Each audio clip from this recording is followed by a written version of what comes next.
Hello kids, let's start with our English subject 3.3 A Crow in the House.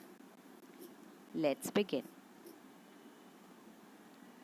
The young crow had fallen from its nest and was fluttering about on the road, in danger of being crushed by a cart or a tonga or seized by a cat. When I picked it up and brought it home, it was in a sorry condition, beak gaping and head dropping, and we did not expect it to live.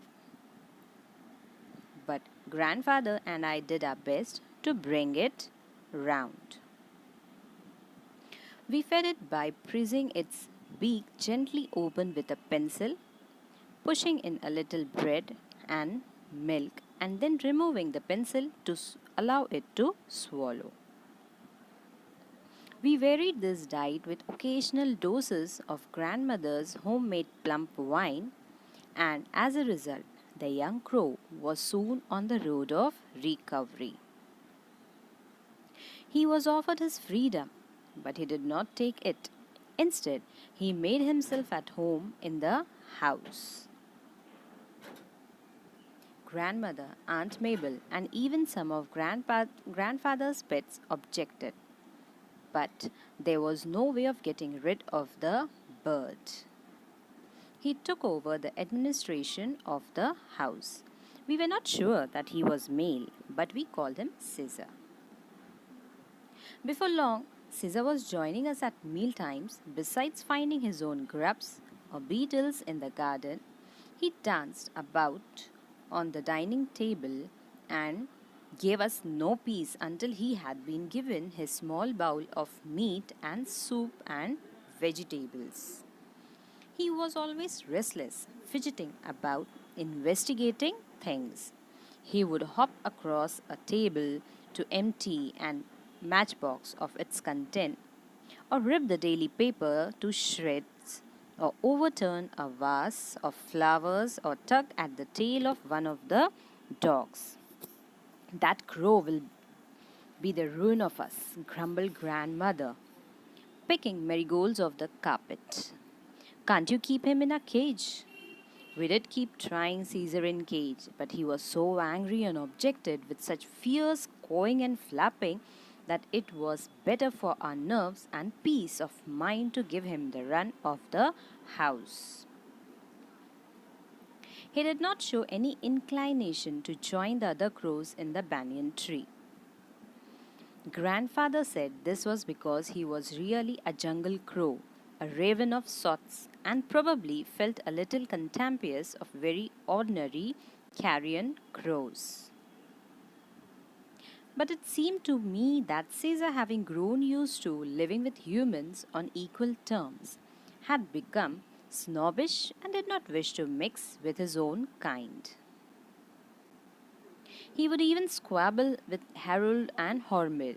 Perching on top of Harold's cage, he would peck at the bird's feet, whereupon Harold would swear and scold and try to catch Caesar through the bars. In time, Caesar learned to talk a little as ravens sometimes do in a cracked, throaty voice. He would sit for hours outside the window, banging on the glass with his beak and calling, "Hello, hello." He seemed to recognize the click of the gate when I came home from school, and would come to the door with a hop, skip, and jump, saying, "Hello, hello." I had also taught him to sit on my arm and say, "Kiss, kiss," while he placed his head against gently my mouth. On one of Aunt Mabel's visits, Caesar alighted on her arm and cackled, "Kiss, kiss." Aunt Mabel was delighted and possibly flattered, and leaned forward for a kiss. But Caesar's attention shifted to my aunt's gleaming spectacles, and thrusting at them with his beak, he knocked them off. Aunt Mabel never was a success with the pets. Pet or pest? Grandmother insisted that Caesar was a pest, in spite of his engaging habits. If he had restricted his activities to our own house, it would have not been so bad. But he took to visiting neighboring houses and stealing pens and pencils, hair ribbons, combs, keys, shuttlecock, toothbrush, and false teeth. He was specially fond of toothbrushes and made a collection of them on top of the cupboard in my room. Most of the neighbors were represented in our house by a toothbrush. Toothbrush sales went up that year. So did grandmother's blood pressure.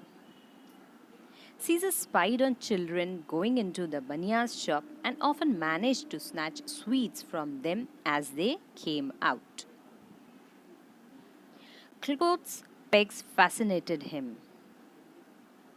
Neighbors would return from the bazaar to find their washing lying in the mud and no sign of the pegs. These too found their way to the top of my cupboard.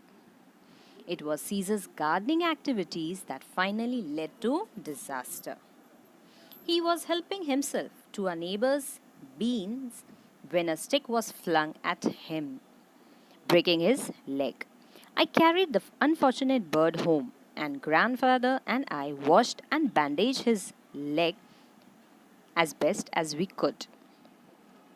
But it would not mend. Caesar hung his head and no longer talked.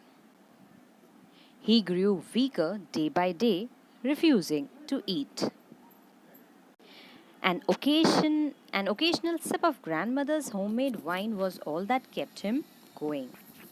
One morning I found him dead on the sofa, his legs stiff in the air. Poor Caesar. His antisocial habits had led to his early end. I dug a shallow grave in the garden and buried him there, along with all the toothbrushes and clothes pegs he had taken so much trouble to collect. Ruskin Bond from Grandfather's